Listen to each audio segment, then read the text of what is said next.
Hello, everybody. Welcome to another edition of the Tharries Podcast. Once again, I'm joined by another very special guest. This time, it's Cynical Who.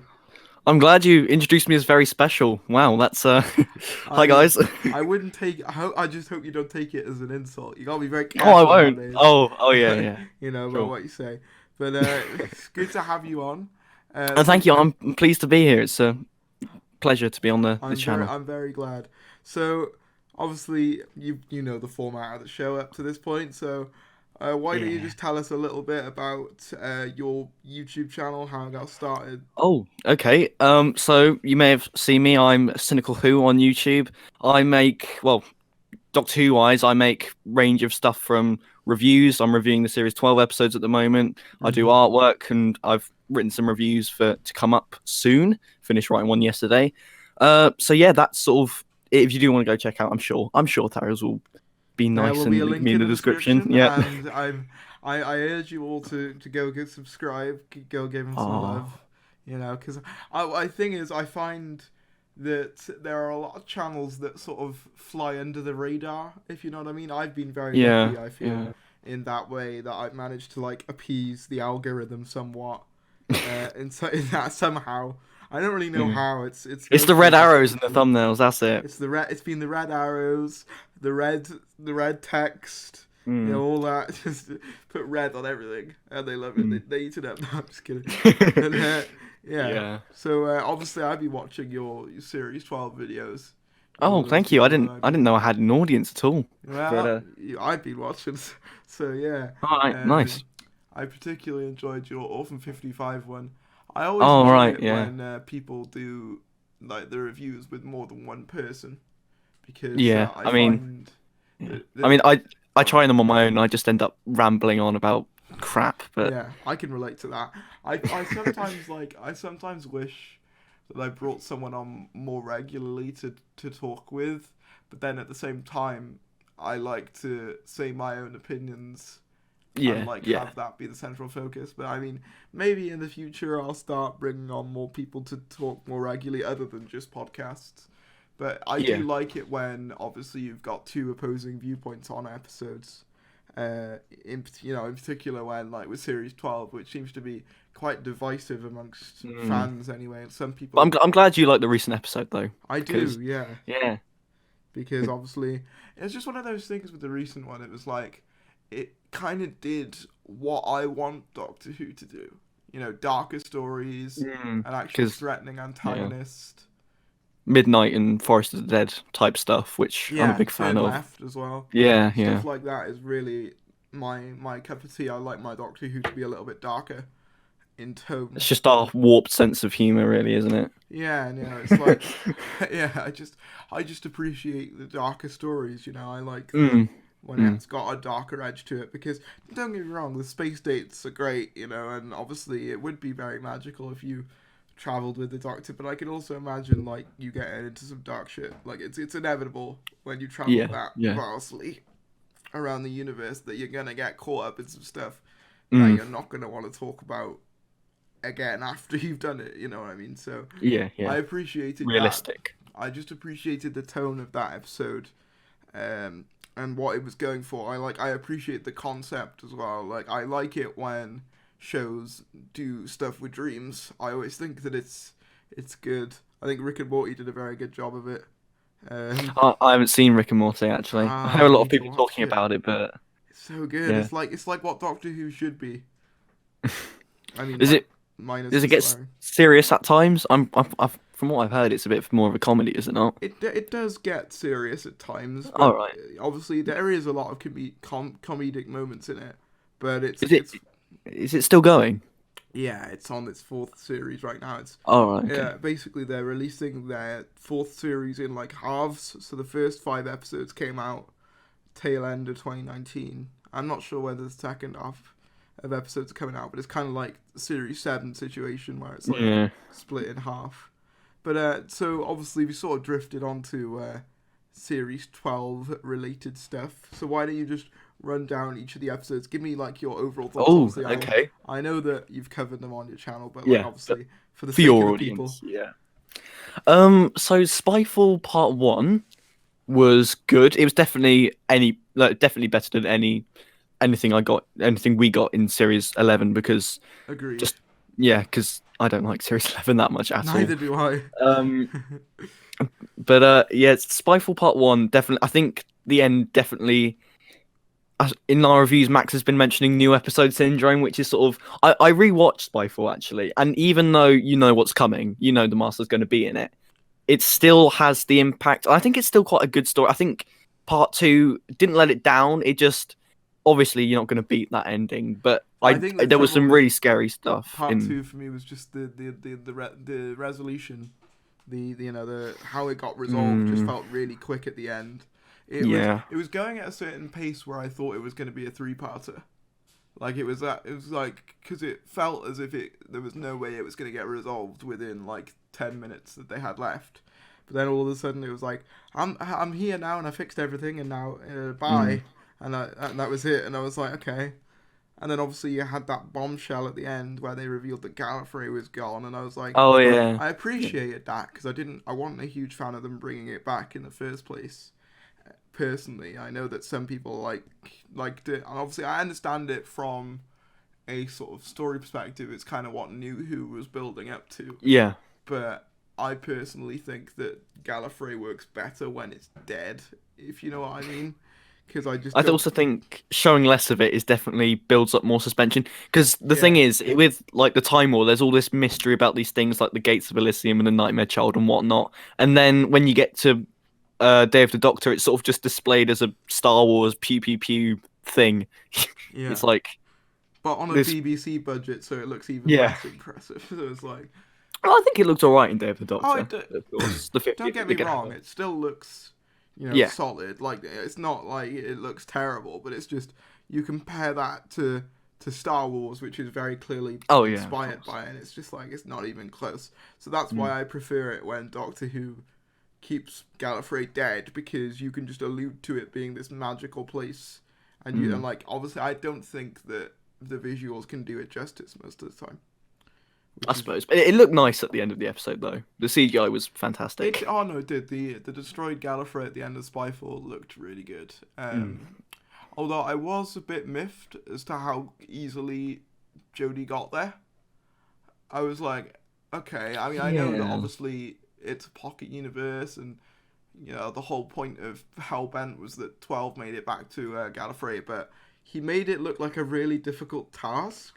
Whereas all Jodie sort of did was just kind of fly the TARDIS a bit more violently. You never know. There could have been a whole Heaven Sent with the 13th Doctor in between there. She might have done the confession doll thing the whole again. You never know. If that happened, I don't want to see it.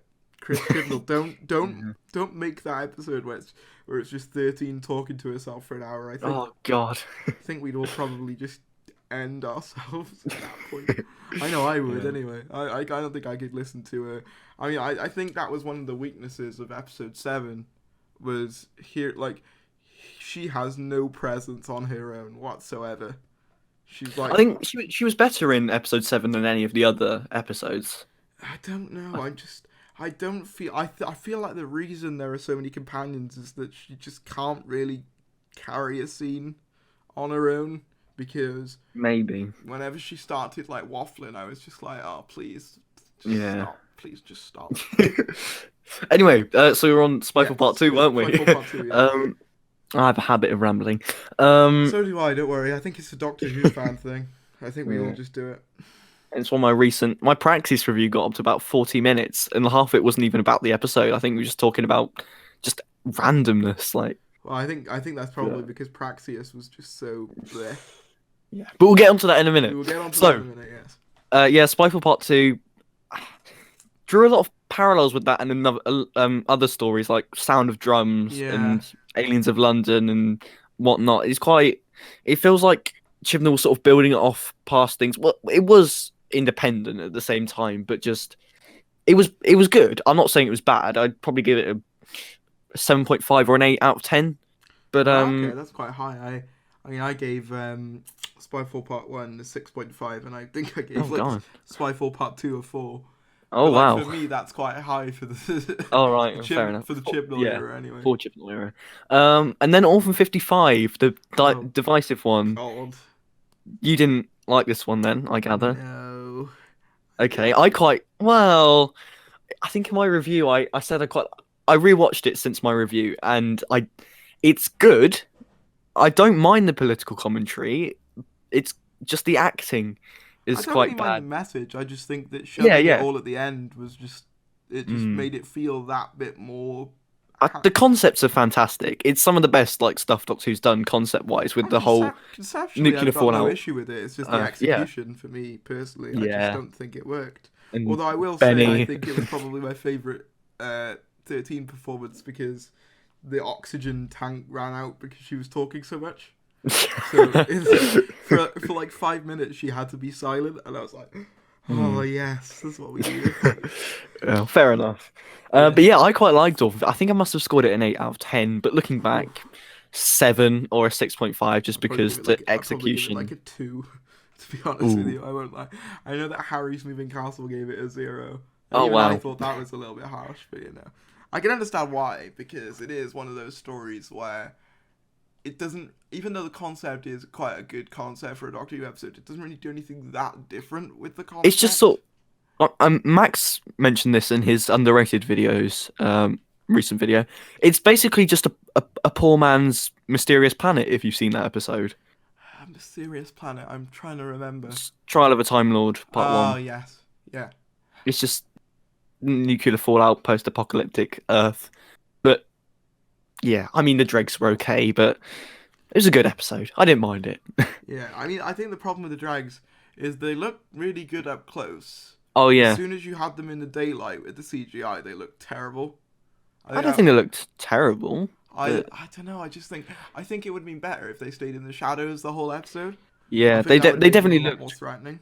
creepy when they had those shots at them in the beginning. I just really wish they did a bit more sort of body horror stuff with it. I Yeah. wish we saw how the dregs killed people, you know, because we never see it. Well, yeah, We because just see Benny them. says that he wants To, them to kill yeah, him because of that what could they're they doing could have to done him. some really dark stuff with that, but they didn't. You just got this screaming woman. The problem, Benny. Benny, yeah, I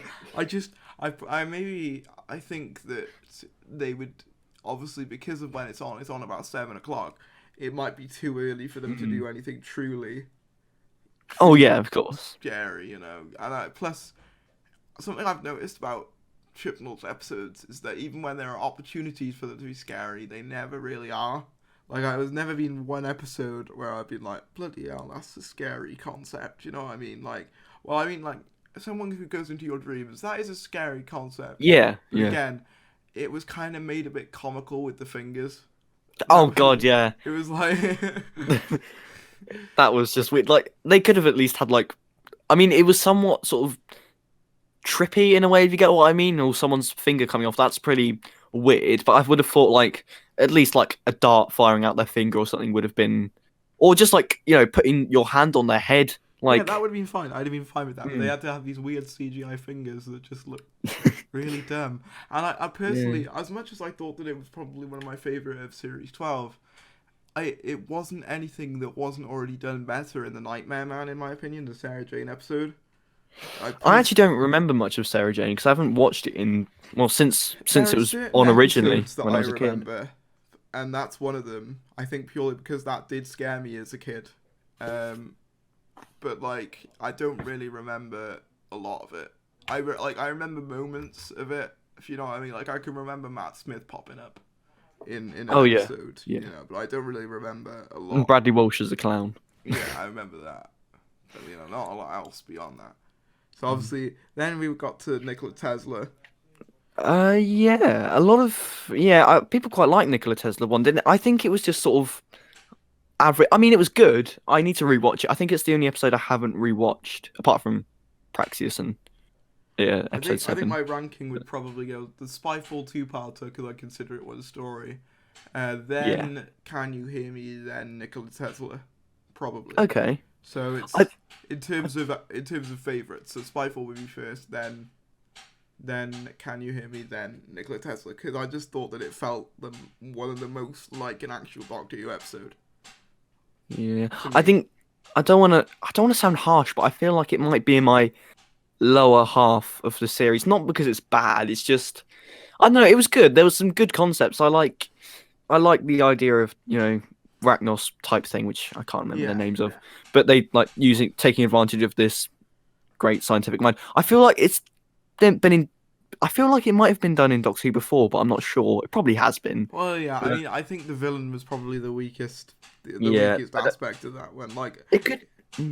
I it think felt it very could have been. RTD, but that was kind of the issue. It felt a bit too much like the Ragnos. I think that was my issue with it. It was like felt a bit too familiar in that way, if you know what I mean. I suppose, but yeah, I mean, Nikola Tesla's Night of Terror was okay. I didn't mind it. It was just. But then Fugitive of the Judoon, which was Now, if you've seen a belter. I mean, if you've seen my initial Oh yeah, reaction, I know. I know you're not happy about it. I flipped out, and on Yeah. re-examination of it, it's one of those episodes that's less of an actual story and more of a setup. Yeah, Really. definitely. And I understand why people really enjoyed it, and I understand why. Obviously, I was happy to see John Barrowman back. Who wasn't? Oh yeah. I'm not going to pretend like I was like, no, how dare they bring John Barrowman back? But I would, at the same time, because I don't know, It was a bit fan servicey. it was a bit too fan servicey for my liking. Obviously, We've got this 2007 monster, this 2007 character returning. Oh look, there's a new Doctor. But I think if it was done across multiple episodes, if the Judoon had their separate story, that would have been quite cool. I mean, it was like a half and half, really, wasn't it? And it felt a bit like a fanfic to me. That's what it felt. I suppose, like. yeah. It felt like I feel like, someone who's a fan. Yeah. Who's about, maybe grew up in like the Russell era, so about my age, would probably write something like this. My figure adventure drafts. Yeah, something like that. I feel like we would write something like that. The Judoon come back and there's a new Doctor that no one's ever heard of before, and it's not really clear where she fits in, but she definitely existed. And then you've got Captain Jack coming back. It felt like a kid throwing all of his action figures together. That has its own appeal to me. I understand why that has an appeal. I mean, that's why, things like crossovers are so big, because it's literally just what the fan everything wants at the viewer. But I don't know, it was just, I think it just felt hollow to me. The fan service didn't do a lot for me. Like, the Judoon were really well handled, I'll say that. And they look great. And they look great, yeah. The masks fantastic. look really good. But they weren't really doing anything different to what they were doing in Smith and Jones. There's only so much you can do with the Judoon, though. I feel like you could do something different with them. You could do some more, yeah. When I heard the title, I thought that there was going to be a defective Judoon. Who, maybe. Didn't follow the Judoon, Judoon law. Order. Or order. And obviously they go and hunt down this rogue Judoon. But obviously because he's had all the training, it'd be quite difficult. And then maybe like the message would be that sometimes, even if they're fighting for the right thing, it's not always done in the right way. So I don't know. You could have had a bit of commentary on some, corrupt police officers or something like that. I don't know. I just feel like there's things you could do with them that they just didn't really do. And they also sort of got undermined by that Time Lord woman as well. The Time Lord woman. I'm calling it a Time Lord woman because I don't really know who she was, that other Time Lord. we don't really know. She's just Time Lord. I like the end. I think the end bit might have just been. I liked it so much because it was like, oh my god, there's this new Doctor. Oh look, it's a classic TARDIS, and yeah, no, she was good. I think Jo Martin was fantastic. Oh yeah, I'd love to hear see some more of her. I'm of the opinion that Jo Martin convinced me more as the Doctor in like 20 minutes than Jodie has in like 2 series. Like, potentially, that's my opinion on it. Like, I feel like if she turns out to be the next Doctor who's had her memory wiped to 13 or something, I'd be down for that. I'd be happy. I'm down for that. I don't know how Chibnall can write a better Doctor in 20 minutes than in 2 series, but hey ho. Yeah, I know you don't like Jodie as much as I mean, no. I don't. I do agree with you on some points, but I don't. No. Her dialogue is. If you enjoy Jodie, that's perfectly reasonable. Sure. This is opinions. This is what Doctor Who fans are all about. Exactly. I think Ruth completely showed up Jodie to me. Oh yeah. It was like it's not even a competition. You're not even on the same like playing field to me. Like, It's sort of reminded me of like, you know, when you get those scenes with the second and third Doctor.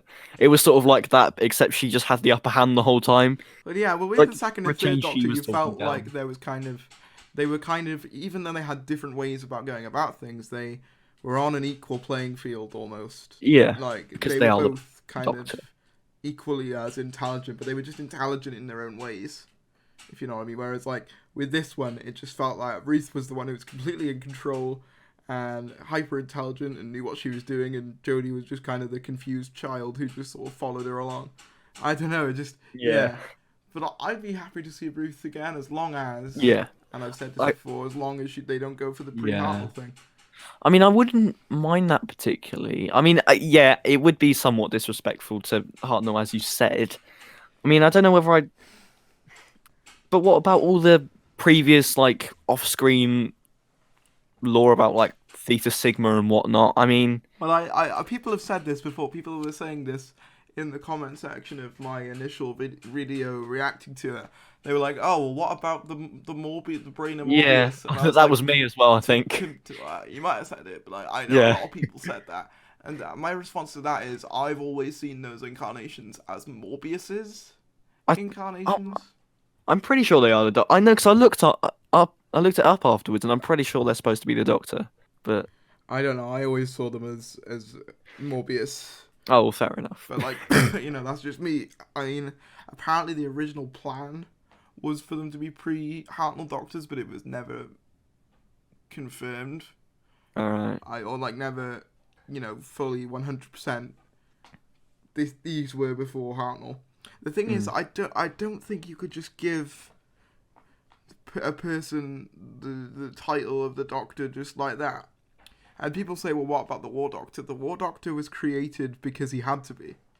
Because, like, obviously you needed a doctor in the... He didn't have to be created, but it wasn't of I mean, any I'd have hindrance. preferred for it to be Paul McGann, but, Maybe. I think Moffat just wanted to explore the Time War without being restrained by Yeah. prior events. So I don't mind the John Hurt War Doctor existing, because he was placed into a gap that made sense, because we didn't really know what happened between 8 and 9, so I was happy with that. But here it's just like, well, where the hell is she supposed to? Is she future? Is she past? Is she pre-Hartnell? Is she between Patrick Troughton and John Pertwee, as people have been yeah, I've heard that, and I'm not a theorizing huge fan recently? of that idea either, because I don't know, because she says she doesn't really, she says, oh, yeah, that little gizmo thing, so that implies to me that she doesn't know what a screwdriver is. Because she doesn't call it a sonic screwdriver, she calls it that little gizmo thing. Well, I mean, think about. Sorry, that's my dog going mad. That's okay. That's okay. The second Doctor's screwdriver wasn't that. I mean, it wasn't as they don't look the same, do they? No, but like I Because feel like if anything, I'm pretty sure it's not going to be a season 6B. no, I don't. Doctor. I just don't see it fitting, because we literally see, if you watch the fan regeneration that John Pertwee was in. Oh, Devious. Devious, yeah. Yeah. I mean, they literally fill that gap in a fan thing. And I know that you could say, oh, well, that's not canon, it's a fan thing. I mean, they got John Pertwee in it. Yeah, so, I mean... I've always considered that to be canon. Yeah. I've always... But anything, I don't think it will be a season 6B. We'll just have to wait a few weeks. I don't mind if she's like an alternate universe or timeline. I don't mind that. I think in my review, Max suggested it might be someone. In fact, I have my own theory on this. It might be someone messing with the time streams, and this Doctor is like the result of it, like an amalgamation. Yeah. In a way, and I like to think, because this might just be me, coming up with conspiracy theories here. But because after this, I rewatched Spyfall, and in part 2, the Master says to the Doctor, how does it feel to be a fugitive in time? And now that might just be a throwaway line. There's probably no link there. But then again, I thought the maybe he line was a throwaway line, so you never know. Yeah, but maybe the line "fugitive in time." Maybe he knows that this Doctor is a fugitive somewhat. Maybe the Master. If they revealed that Jodie was the fake all along. Oh wow! Can you imagine that? We've been watching an alternate reality version. Oh my god, I'd actually be really happy if they did that. If, like, say at the end of Twice Upon a Time, Oh god. like there's a split regeneration or something, and the real Doctor was Ruth. I don't know. I'd be down for that. I suppose, yeah. And you still had that console room. Oh, that console room. Like, the problem with it is that I mean, don't get me wrong, I know that it's the BBC and you gotta reuse stuff, and, like, it looks lovely, but I can't shake the feeling that that's the Twice Upon a Time console room that's been done up. Yeah. It's like, Uh, I know that it's obviously supposed to be a classic it's like console room. that console room's cursed because it was in Hellbent as well. It was So. in Hellbent and Twice Upon a Time. I'm just like, Mhm. I was just a bit uncomfortable when I saw it. Although, to be fair, it's infinitely better than what Jodie flies around in. But, Actually, I find myself warming to her TARDIS console room recently. I didn't like it to begin with. I didn't like the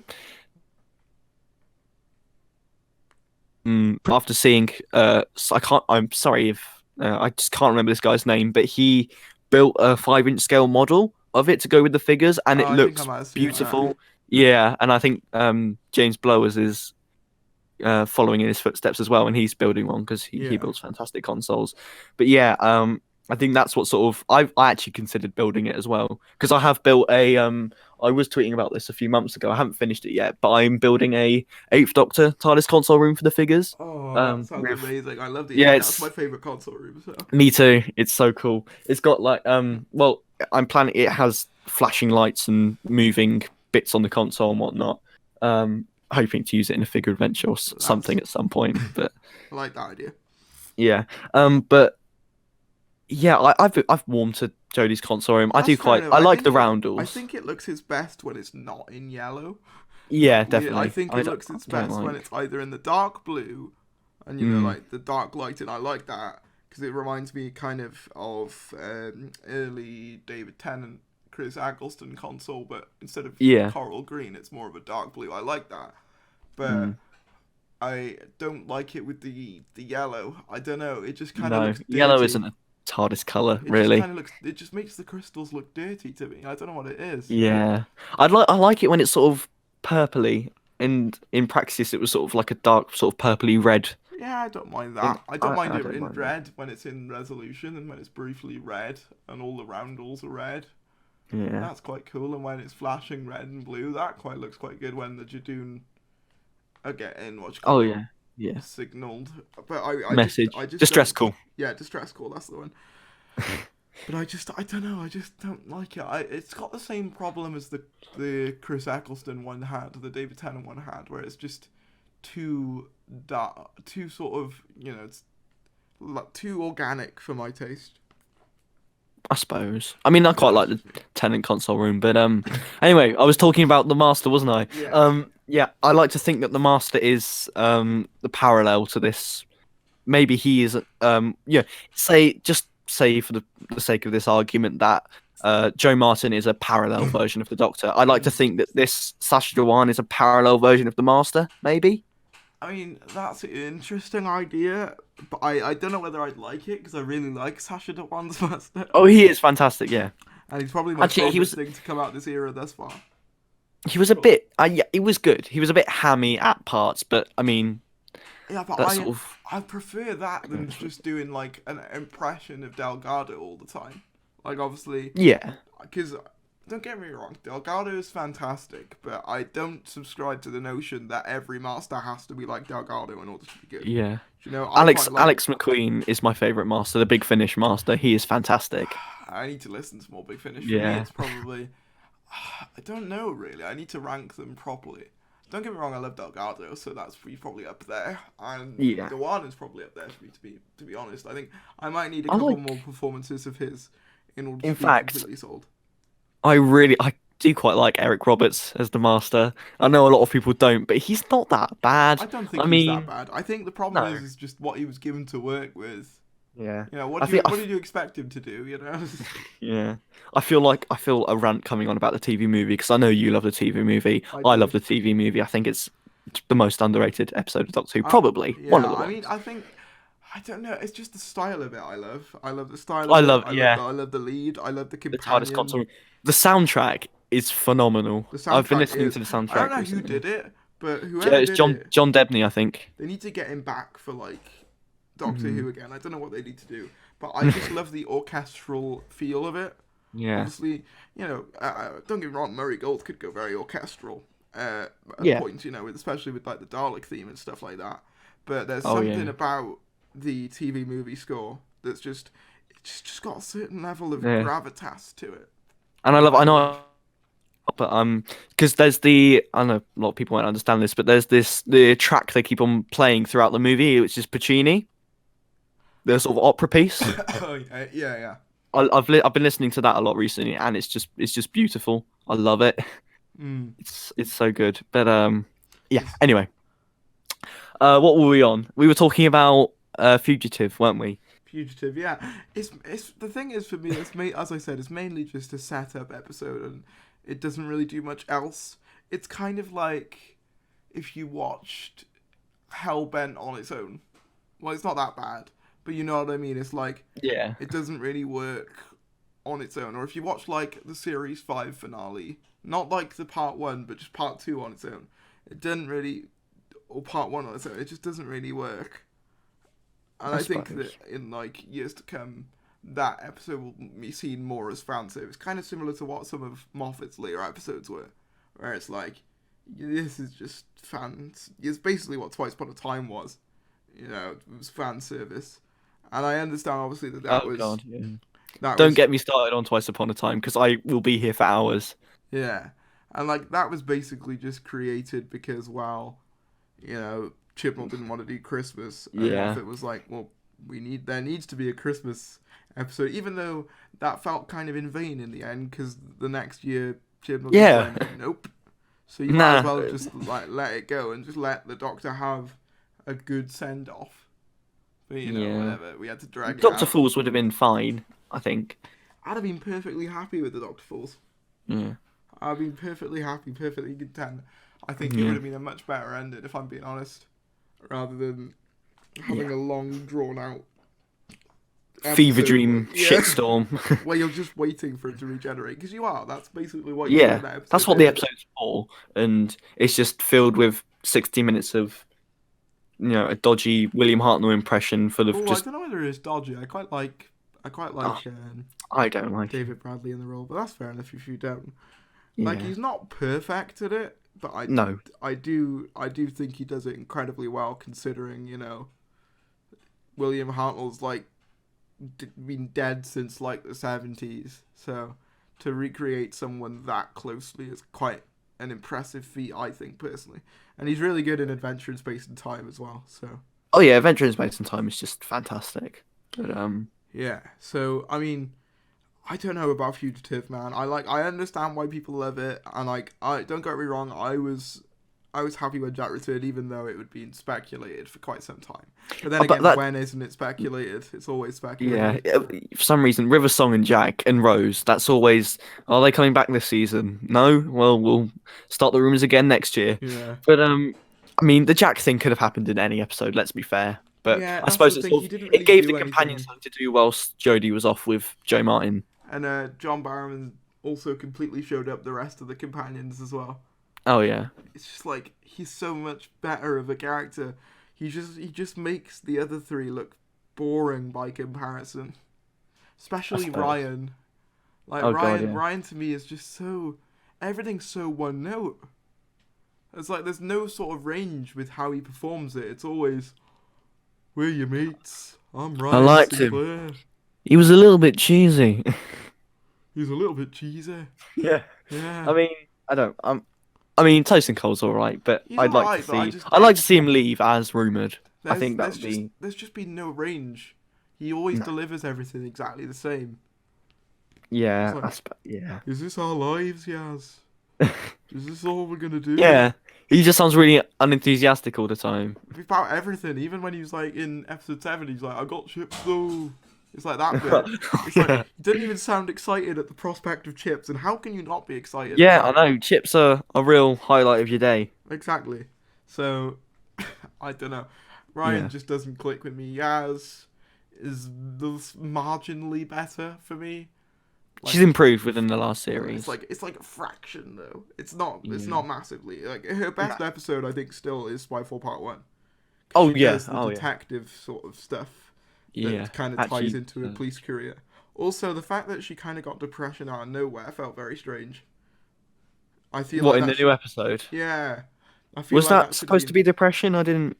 I thought she was just trying to run away. I think it was heavily alluded to that she. All right. Yeah, and she was like, "Oh, what's the point in like living?"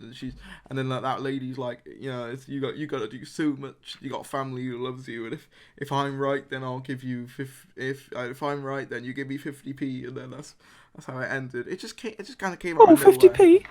Yeah, and then like you had that ending with Graham. Oh God, Jodie, she was such a dick in that scene. I know. Like, I'm a bit socially awkward, but I'm just gonna sit here and look away now. I know people have said, well, she's been established to be socially awkward before, yeah, but you don't go announcing it whenever you are. Especially in a sensitive situation like this. I feel like at the very least you'd say something comforting, even if you felt uncomfortable. You know, you'd at least say, you know, I don't have all the answers, but I'm sure, you know, we'll figure it out together. Something like that. Anything like that. That would have been good. Would have been fine. You know, because the Doctor doesn't have all the answers. As much as we love having the Doctor give massive speeches, he's not supposed to have all the answers. But, you know, something like that would have been fine. Like, just, you know, we'll help you get through it. Something, anything. But it was just, I'm a bit socially awkward, so I'm just going to walk to the TARDIS and stare at you awkwardly. It's like, But yeah, that kind of ruined the ending a little bit for me. Yeah. And then you go to Praxeus. Oh, okay. What were your? I get the impression that you liked it more than I did. Because I watched a review and I know you weren't a fan. I didn't. Yeah, it's a mixed bag. It's good. The concepts are good. Execution, not so much. Well, I think that's sort of the main like thing of the Chibnall era, is it? Concepts are good. Execution, not so much. You know. Yeah. But yeah. I think I would have liked it if they, of course, everyone was thinking Autons or Silurians. I would have liked it if it was like the Sea Devils were in alliance with these birds that are taking over, so they can reclaim the planet or something like that. That would have been good. Well, apparently, originally it was supposed to be Sea Devils, but it got rewritten. Oh right. Which is kind of why they look so similar to the Sea Devils, but they're not. And that kind of explains some of the rushed like special effects in that one. Because like, the people exploding. There are some bits where like that makeup looks really good, and like the infection looks really good, and then there's some scenes where it looks really fake. So I think that might be sort of why. Pick up on that. But yeah, I mean, there was a lot of pointless running about, and I didn't really get the ending. It was just sort of, I'd say it's probably my least favorite of the series. I can understand that. To me, it just felt like the most generic Chibnall episode ever. Like, it had all the tropes that I've come to expect from this era, you know. A huge cast that's way too big. There was sort of pointless characters. A message that was not as ham-fisted as Orphan 55, but it was still very much... You still very much repeated it enough to the fact that, like, everyone got the point. It was like, do you get it? It is an important message, let's be fair. Don't get me wrong, I don't have an issue with the messaging. I don't have an issue with it. It's just the way Series 12 goes about it. It just feels like you're at school and they put on one of those videos with like those mascots that you get in like school videos where it's like, hey kids, pollution is bad. What school did you go to? What? I'm just like, you know that weird video they show you for what do you call it, being online. And there's like, if you live in like Britain, right? I do. There's like that one video they show you of like this really pervy guy. Oh, with the Coldplay music. Yeah. That's what it feels like. It feels like the Doctor should be narrating over the events and saying this is why this is bad. That's just what it feels like. It's not the messaging. It's just the way that it's portrayed. It just doesn't interest me. I just think it just comes across as like a teacher trying to teach a student.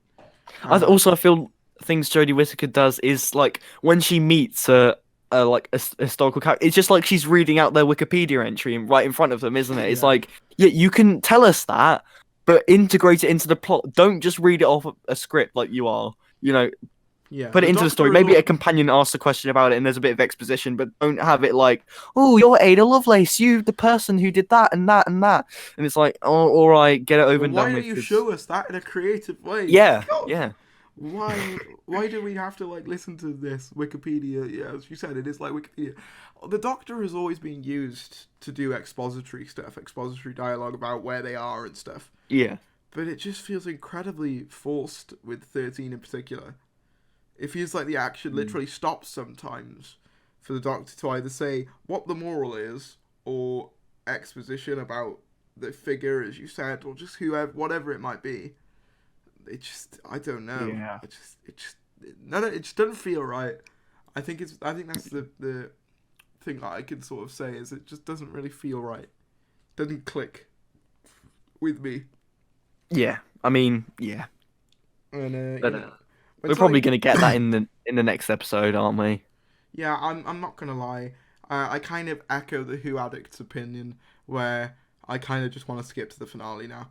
I kind of just want to skip to the two. I don't really care. I mean, I'm intrigued by next week, but as I am constantly mentioning in my reviews, they're just cocking up the canon by having Mary Shelley in. Because if you're a big Finnish freak like me, you'll know that there's a whole series of adventures with the Eighth Doctor and Mary Shelley with a Cyberman story, which was a fantastic concept. But sorry, Chibnall, it's been done before 10 years prior to when you're doing it. Everything that he's done in this series, I've seen it. You know, it's like I've seen it already. Yeah, a Dream episode. We've seen Amy's Choice and the Sarah Jane Adventures episode on that same topic.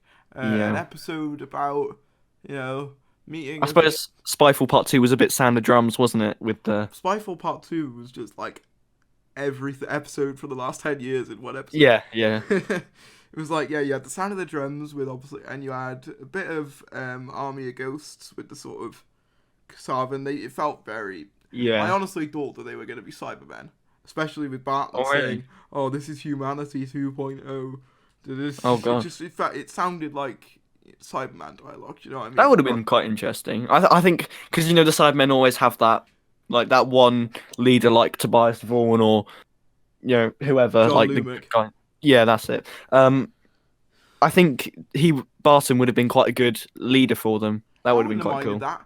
To be fair. Or Lytton, yeah, that's another example. To be fair, that episode gave me hope for the Cyberman 2-parter at least, because it proved that Chibnall can at least write a decent sort of Cyberman-esque dialogue and Cyberman-esque villains. As they weren't, but some of their sort of elements were very similar. Upgrading humanity and stuff like that. It's a very similar sort of idea. So I'm hopeful at least for that. And I love the new Cyberman design. I've said that before. I think that's great. Oh yeah. I've got it in. I've got Doctor Who magazine here that just arrived a few hours ago, actually. I need to subscribe to Doctor Who magazine. When I move, I'll probably subscribe to Doctor Who magazine. Yeah, I need to subscribe as well. I just bought this on eBay because I couldn't find it on the official Doctor Who magazine website. It wouldn't let you buy it. Find it. What's it? What issue is it? It is issue. Oh god, it doesn't even say it here. 548, and I've got the exclusive cover with Sacha Dhawan. But yeah, does it have the new Cyberman in it? It doesn't. No, it doesn't have a picture actually. Oh god. Oh no, sorry. I thought you got me excited for a second. I thought it had Olivia Colman in it, but it's just someone who looks like her. No, you got me excited for a minute. I thought they had an image of the new Cyberman, which I might even put up if they did, because I really like that design. I do like it. I think it's a nice mash of it's like the Silver Nemesis. What am I on about? Nightmare in Silver, which is a crap episode if you ask me, because I haven't watched it in since it aired, and I don't even remember when it aired. So, but it's like that, but with the right. It's like sort of a Revenge of the Cyberman hybrid, which I quite like the Revenge design. That's quite underrated. But yeah, personally, my favorite Cyberman design is probably something like 10th Planet or Tomb of the Cybermen, or Wheel in Space, actually. Tomb of the Cybermen is my favourite. I think a big complaint is that the Cybermen aren't scary anymore. Well, I would agree with that, but what about World Enough and Time? The patients in that are terrifying. I plan on doing a video on this. Cybermen need to be treated more like mummies. Yeah, Because I I think mean, that's what made them work in Tomb they of the become Cybermen. too. Yeah, they become too just like they literally are robots in stories like Silver Nemesis. They are pretty terrible. As much as I somewhat think Silver Nemesis to be a guilty pleasure because everyone hates it, and I mean, it is bad, but I like it. I They mean, are I just don't like even think they work that well in Earthshock, to be honest with you. Don't get me wrong, Earthshock is a good Shock's story. fantastic, but they are Earthshock is a just great story, but they clunky could robots. literally just be any other robot, and that story would play Yeah, out pretty much the same. yeah, Like, and also, Attack of the why would Cybermen. they make other robots to do stuff for them when they can just do it themselves? Obviously, I know it led to the dramatic reveal that the Cybermen are back, but from a story perspective, why would the Cybermen make other robots that aren't them? Their whole deal is upgrading everything to be them. So I don't know. It's just that always struck me as strange. But yeah, I mean, they're scary in Attack of the. I say scary. They're threatening in Attack of the Cybermen because the whole crushing the hands and that bit where Litton's like partly converted and he's like hanging off the wall. That's pretty cool. yeah. But yeah, I think they're threatening and they're scary in Tomb of the Cybermen. I think that's the last time where they're properly creepy. All the wheel in space, but not Yeah, much that's of what that I exists. mean. So like, because the black and white, I think as well is properly like. It's part of it, but I think if you treated them more like mummies, like I said, like have them be more sort of, in rather than doing robot tropes, do mummy tropes with them. Have them sort of come out of random artifacts and stuff. You can still have them upgrading people, and you can still have the bigger scale Cyberman stories, but make them more quiet and subtle. That's a Yeah, big problem with the RTD era Cybermen, in my opinion, is zooming that about, they flying. made them like the Daleks. They gave them a big catchphrase, and they gave Yeah. them a signature theme. And don't get me wrong, the theme's great. Yeah, I do like it. And it's like I'm not got anything against the idea of them having like little idiosyncrasies and catchphrases, but they became too much like the Daleks in the RTD era, and I think that spilled into the rest of their appearances.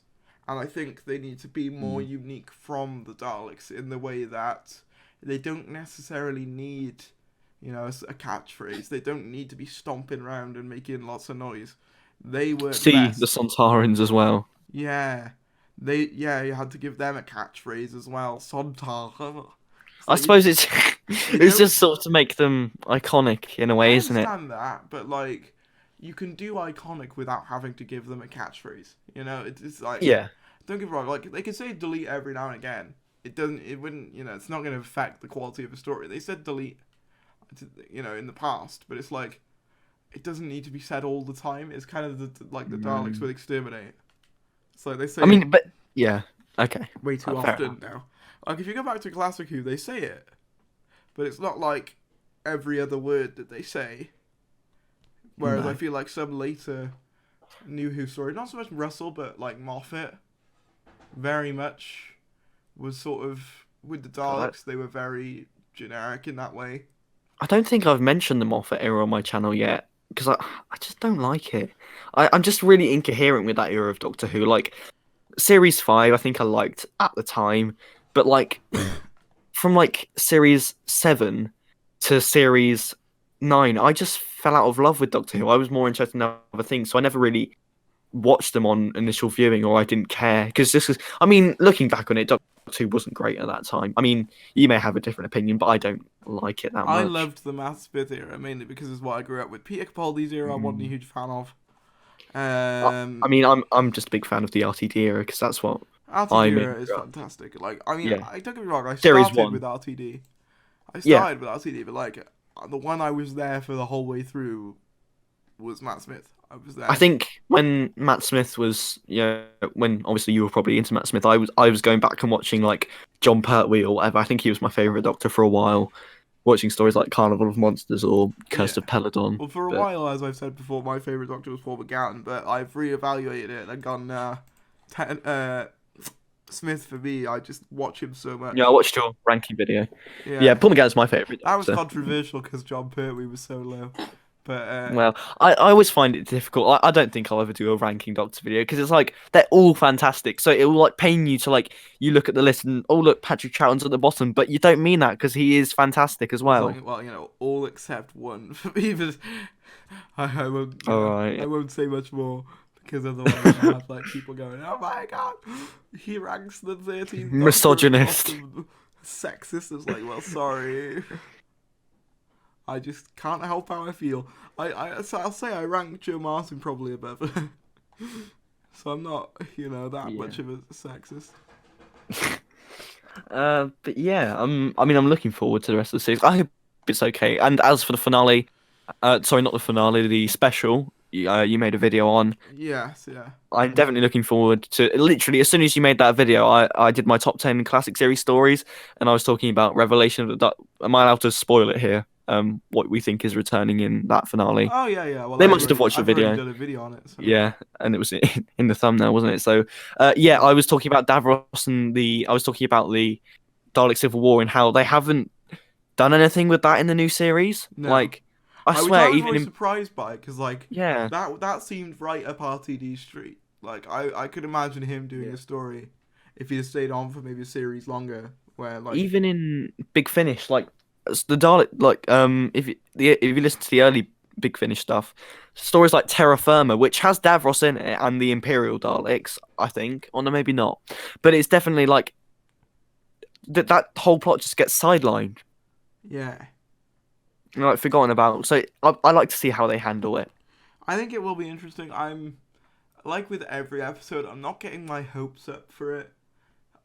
Like this era, all I've ever asked it to be is decent, and sometimes it's done that, and sometimes it hasn't done that. I think for me, you've just got to sort of lower your expectations for this era in general. I think I got my hopes up quite high for Can You Hear Me, because it seemed like right up my street. But thankfully, it paid off, because if it was a bad episode, I think I would have built it up so high in my head, and it would have seemed even worse if it was bad. But thankfully, it was good. Yeah, well, I thought Orphan 55 was going to be quite, good, and then, like, I watched it, and I was like, this is garbage. And, like, I understand, like, liking the concept, obviously, because, a hotel under siege by monsters is a very sort of Doctor Who story. Yeah. It's very Doctor Who, very sort of classic Doctor Who, base under siege type thing. Paradise Towers stuff. It's that sort of thing, but it just, I don't know, it just didn't work. I'm really not a fan of the huge ensemble casts. Ensemble casts work if you develop the characters, but the majority of the time, it's just like, I don't care about most of the people on screen. Yeah, which was the same problem in Praxeus, let's be fair. Oh yeah, Praxeus had arguably even more. Arguably, because it was like, to be fair, I think you could have cut out. Like, even Suki, it was like, oh, I've been bad this whole time and I'm working for the aliens, and it just sort of came off as like, alright, great, I don't care, let's get on with the story. My reaction was basically just, oh, that's cute. Yeah. Like, oh, you think you're a villain? Oh. And that's not the it's the same thing I felt with the Kablam guy.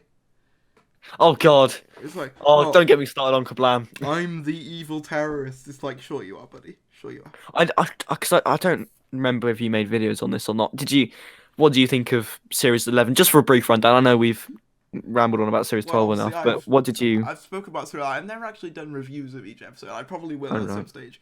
But I think it's probably the worst ever series of the show. Oh, yeah. Period. It's I tried watching the Battle of... Because even, like, I'd given up on Doctor Who by that point. I was watching it, I think, The Woman Who Fell to Earth. Is that what it's called? Is that what it's called? Yeah. Yeah. Woman Who Fell to Earth. Just because I'm so incoherent with that series because I don't like it. I was watching that and I thought, okay, this is good. I mean, a lot of people... I find a lot of people overreact about openers, like the pilot story itself, I mean, from Series 10. The 11th hour. I mean, 11th hour isn't that bad. I just find 11th hour is fantastic. See, this is what I mean. Like, it's just sort of average. I mean, it might have been because that was like... I disagree. I don't think... Oh, all right, fair enough. I think it might have been just because I used to watch that story religiously as a child because I had this Series 5 Volume 1 DVD. Yeah, and the Beast Below. I think I preferred Beast Below a lot more because I used to watch... I mean, as a kid, I think I was 5. I must have been like 5 or 6. And just watching The Beast Below over and over again was just like great. But you were 5 when Series 5 came out? No, I mustn't have been. Hang on, let me think. I was born in 2005, which is... I'm probably the youngest person you've had on this podcast, really. I think you are. You make me look old, because I was born in... Oh, great. Yeah, 2000... I I was born in July 2005, just after the I was Wilderness born in years. July So, 03. oh wow. um, but yeah, I must have been 6 or some point. I don't know. I'll see. Oh, But that's interesting. You're younger than I thought you were then. really? Oh, fair Yeah. enough. See, because I always felt like the baby. Whenever like I'm do collaborations with YouTubers, I'm always like, Yeah. hi. Now you're the daddy. Oh God.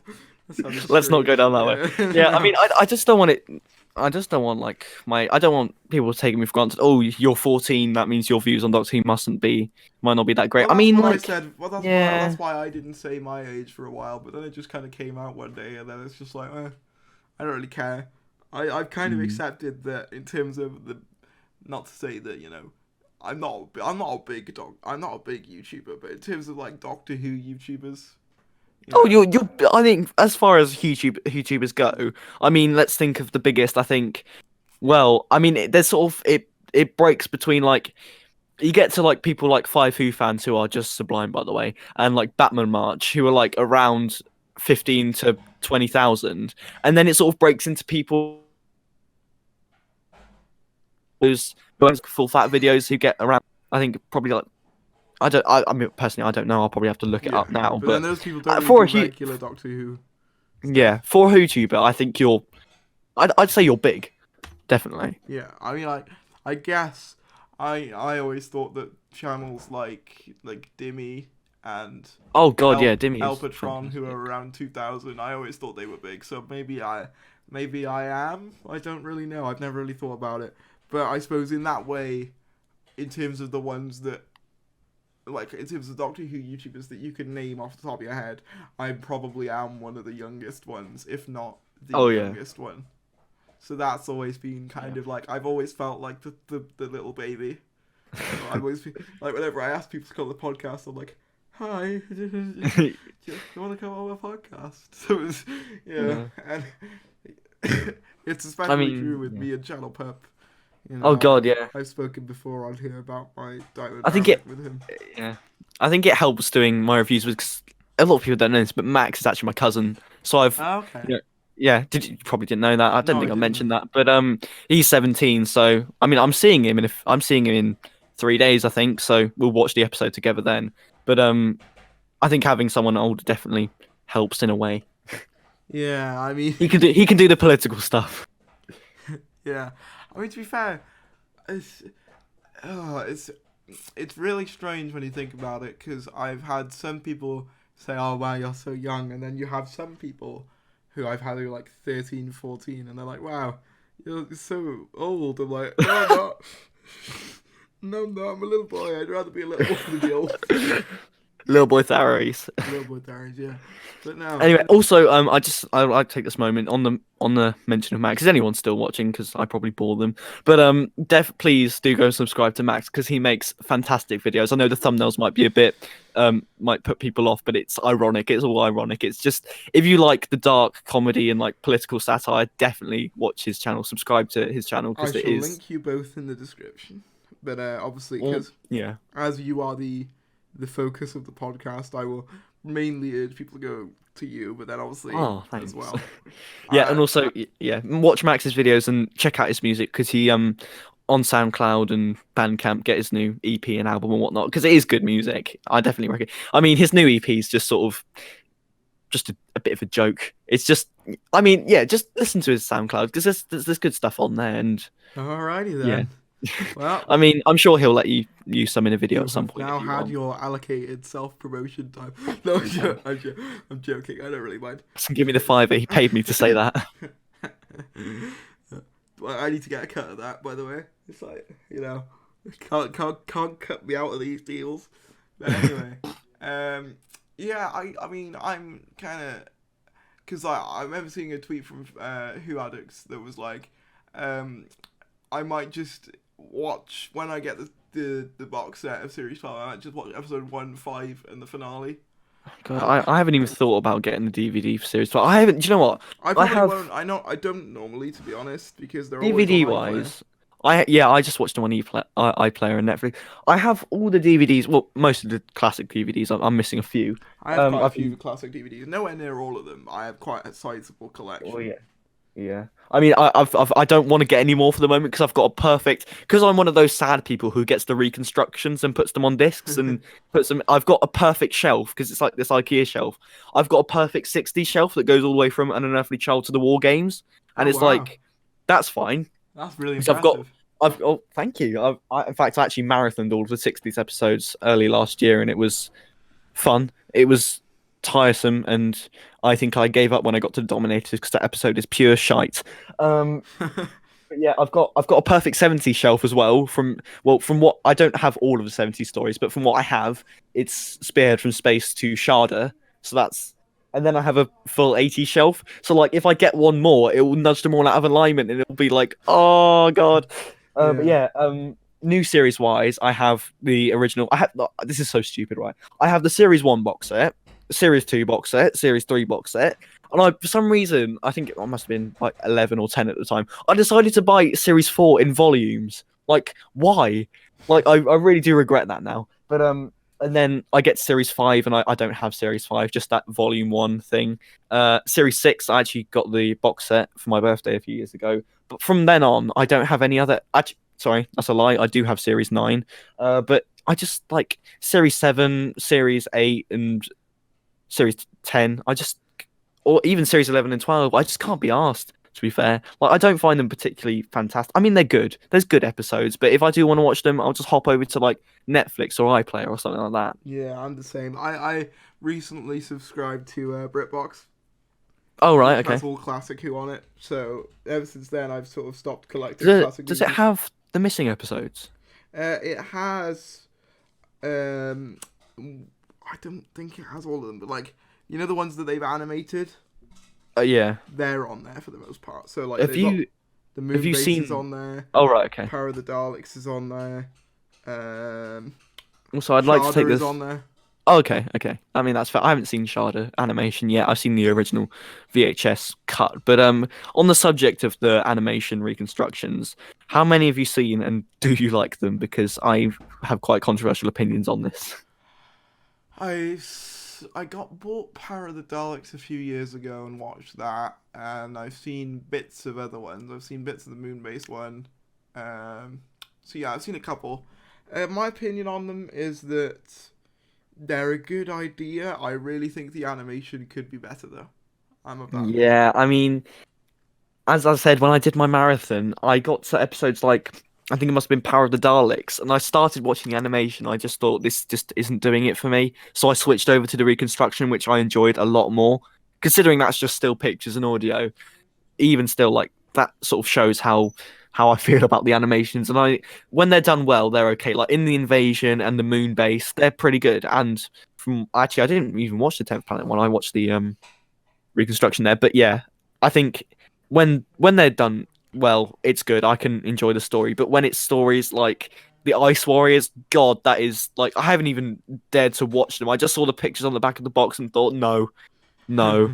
Like Power of the Daleks and the Ice Warriors, The I'm thing just is, not a in fan Power of. of the Daleks look really good. Everything else looks a bit questionable. Like the Daleks, Oh yeah, like but of course Daleks are easier to animate, aren't they? It yeah, just but they've being sort like of done a bit blobs. of they've done a bit of like 3D with them. They're sort of a Yeah, bit 3D in Power of the Daleks, and they look the really Dalek good. scenes look good, but And then like everything else just looks a bit what not do you so think good. of Power of the Daleks as a story, by the way? It's pretty good. I wouldn't Yeah, say I mean it's fair like enough. I wouldn't say it's anything like incredible, but it's pretty good. I probably I mean fair prefer enough. Dalek Invasion of Earth. Okay, I mean Dalek Invasion of Earth is a bit of a mixed bag. I I mean, really like yeah, Dalek I Invasion don't of mind Earth. it. I like it, but I think the Daleks itself, the story is way better. I disagree. I think I prefer All right. Invasion Earth. I think Have you seen probably Have you seen the Cushing movies? yes. Okay, I haven't seen them in a while, but from what I remember, I think Invasion of Earth is better. I haven't really seen them since I was a kid, though. I will say that when I Yeah. first watched them, I was very confused Oh yeah, because I definitely. cause I can remember people saying, "Oh, Doctor Who started black and white," and So then all why of a does Wilf look like Harry Sullivan? I thought he was, to be fair, in the original. But No, I was just confused by the fact that like people told me, oh yeah, Doctor Who started in black and white, and I saw two of the Cybermen before I saw the Cushing movies. So then I went from seeing the second Doctor to seeing the supposed first Doctor. oh god, It wasn't the first Doctor; it was the Cushing Doctor, and I was very confused because it's like you go from this quite nice, pretty looking, Cushing movie to two of the Cybermen. It's like there's a discrepancy here, and then like it obviously took me my own research to figure out that he's a separate spin-off thing. So I think that's interesting because I want to talk about how I know you asked other people this, but how did you get into Doctor Who all by yourself? Was it like of your own accord? It was like I think it was on TV one year. I think Christmas Next Doctor was on. but it was your own decision to watch it. It wasn't like your parents were like, "Oh, I used to watch this. Have a look." It might have just been on in the background sort of thing. All right, okay. And like I think it was one of those things where it was like my parents were aware of Doctor Who, but they were never like active watchers of it. They'd like obviously they did a lot more. My dad was very sporty.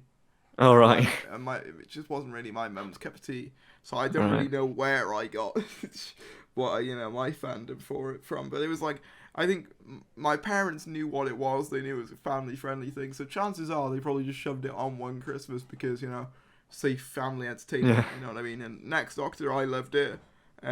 Following year, my dad got me two of the Cybermen, and then after that, Which is a great choice, by the way. It is. Two Cybermen. I actually started with the Cybermen, which is probably why I have more of an attachment to the Daleks. I probably prefer the Daleks as villains, but I have more of a personal connection to the Cybermen because they were my first villains, if you know what I mean. So they really stuck. But yeah, I think it's because my dad's always been quite a big Doctor Who fan because he used to watch it in the 70s. And something quite cool is how sorry. You know how people used to record the audio of TV, like how they get the reconstructions? Yeah. My dad actually used to do that as well. He used to have a tape recorder. I think he must have recorded something like Meglos or maybe it was something like Logopolis. But he used to listen to it back as well, which I think is quite cool. Oh wow. He did Big Finish before Big Finish was Big Finish. Yeah. But yeah, I think he must have got me into it because he's always been a Doctor Who fan. And that's fair enough. Yeah, I always get jealous of these like people who I get on who are like, oh yeah, my family were like massive Doctor Who fans. They have huge collections. They have a vault of Doctor Who DVDs. Oh my dad has a vault of Doctor Who shit as well in his attic. It's just like, see what I mean? I'm jealous. I'm jealous. He has the 11th Doctor set and I don't. Oh wow. He had Paul McGann before I did. Oh wow. But yeah, and then there's just me scrambling to get, because like I sort of fell out of love with the show in series 9 because I was just sort of like, I don't really like this, and then series 11 I sort of, even though I didn't like it, it sort of reignited my passion in a weird way. It was like I was so angry about it that my passion sort of came back through it. Yeah. It was dormant for a while in the Capaldi era, and then when Whittaker came on I was like and then like that spawned obviously the channel now. But ever since then, I've been, collecting bits and bobs back up again. I used to have so much stuff, though. I regret getting rid of a lot of it. Oh, man. I've never got rid of my Doctor Who merchandise. The one thing I've always wanted is a TARDIS console. And I mean, like... What, a classic? I could actually, interact with. Oh, God, alright, yeah. But, like, I mean... That's always. I think I must have built one out of cardboard when I was 7 or something. But I remember doing it in year 6. Do you know? Oh, right. You know year 6 when it's your last day of primary school and you do just whatever you want. I don't remember, to be fair. I think I just remember basically what my school did. They were just like, do whatever you want. It's your last day at school. I don't care. Just. And I remember me and 2 friends who were also Doctor Who fans decided to build our own TARDIS. I mean, that must be so... Like, a lot of people mention how they have, like, Doctor Who friends, like, people in their school like Doctor Who. I've never had that. Every school I've been to, you just get bullied for liking Doctor Who. Like, that's just the way it is. I've been quite lucky, I guess, in that way. Like, no one in my first high school did, but I know a couple. But since moving to high school, there's, like, of course, there's going to be more people. And, like, I spoke to one person who was like, oh, do you like Doctor Who? And he's like, yeah, I've seen that one with, like, the Doctor and the Daleks and the thing, and I'm like, oh, great. Half the library. Yeah, I mean, I'm quite lucky in that my media teacher, because I'm doing media GCSE. I'm doing media level. Fair enough. My media teacher is a Doctor Who fan as well. He's he was a Patrick Troughton fan, and he's a sad collector like us. He's got all the DVDs, but it's like because I have media every Monday, every day after Doctor Who airs, I come into school and ask him his verdict, and he's got basically the same opinion as us. But actually, something's quite interesting. We're actually learning about Doctor Who in media right now as well, which I'm sure you might have done. Have you done that at all? We had to. To be fair, when I was doing my GCSEs, it wasn't an option. Right. And I was always super jealous of the people who came after me doing their GCSEs because it became an option for them. And I was like, oh, because I ended up taking computer science, which I absolutely despised. And I was like, I wish I could have taken media instead. I don't think my school would have been cool enough to do Doctor Who stuff anyway, though. I mean, can you call it cool? But like, I mean, we had to watch. Cool. It's cool to me. Yeah. But we had to watch An Unearthly Child and analyze it. Like, write a thing about it. And of course, they said it as homework. But of course, me being a Doctor Who reviewer, I went a bit overboard on it, and I'm planning to turn it into a video maybe soon. But yeah, I bet everyone thought you were a real nerd. Like, not in a mean way, but of course, because that's what Doctor Who fans are, aren't it? But I think it's just so annoying seeing these, mainstream people watching Doctor Who going, "Oh, it's in black and white." I just wanted to punch them. It's like, shut up! This is my show. Leave me alone. Yeah. Oh, well, to be fair, I think we're even now then, because you don't really know many school people who like it, but then I don't really know.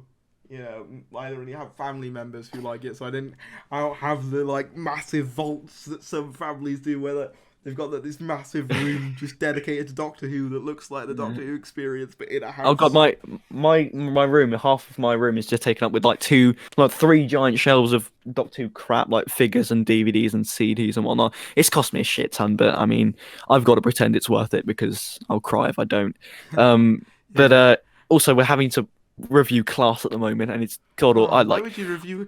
Right, I know. Right. It's like, surely the logical thing to do. Cynical Who's media teacher. Hi, this is an A-level student, so I'm slightly. I mean, he agrees. He thinks it's crap as well. I was talking to him. Why did you spend £10 on this shite DVD? And he was just like, I don't know. I had to do it for the curriculum, but. Yeah, we've had to watch this. It's what's said. When? Because it's hashtag relatable and hashtag sexy and hashtag dark. Changed in the past year. When did Class become part of the school curriculum? I don't know. But the annoying thing is, I've had to watch the same episode twice now in the lesson, and it's like, I don't want to see this again. Like, and it's the one where it's the one where the Shadowkin have sex as well, which is just. I mean, to be fair, I watched one episode and went, nah. I've watched the whole series like twice, and it's just. Anyway, I was talking about Doctor Who. I know I probably shouldn't mention this, but I sort of got into Doctor. I got into Doctor Who illegally, somewhat, because my dad used to copy the VHS and like copies online and put them onto DVDs for me. Yeah. Because he used to have like a bootleg collection, if you want to call it that, and then because I don't live with my dad anymore, but like I'd see him rarely, and whenever I'd see him, like a Doctor Who DVD would have come out since, and what would happen is he'd buy the DVD and replace his bootleg version and give the bootleg version to me. My collection was building up like whenever I used to see my dad. So like I think the first Doctor Who DVD he ever gave me was Tales from the Bannermen, and of course you're probably thinking what a load of utter shite, but I personally love Delta and the Bannerman because it's just so nostalgic for me to watch, and the music. I'm the same with Next Doctor.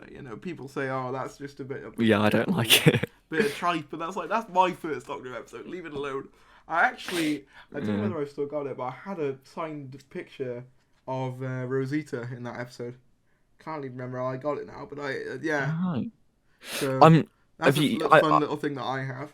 I know you must have mentioned this, but have you ever? I think we were talking about this the other night, actually. But have you ever met any? No, because you said you've met people, but you forgot about it. Oh no, that was someone else. No, I've met 6 and 7. Oh God, I think I must have met 7. I think my dad met 7 when I was with him, but I was a baby, so I don't remember. Yeah. But yeah, but I'd love to meet Paul McGann because he's such a nice guy. But I'd just be too scared. The one like that I really I just want get to so meet nervous. is Tom, just because I know that there's gonna like. Oh, don't say it. I'm sorry. That's the sad thing. We all know that that's gonna not be a possibility in a few years, So that's why I want to do it. But yeah, I'm gonna have to wrap this up in a little bit. But All right. I mean, fair enough. It's a little bit of a shorter one today, just because I've had a bit of a hectic week, really, with that's fair being ill enough. and stuff. But it has been genuinely lovely having you on. I think we'll probably. Oh, thank you. What I'm gonna be doing in the next sort of few months is I'm probably gonna have sequel podcasts. Oh, where I yeah. get guests to return. So I'd be happy to come back anytime. And you will definitely be coming back because I enjoyed Ooh. talking to you. And, okay, thank you. tell your media teacher that he's horrible for making you watch class. Okay, I sure will do.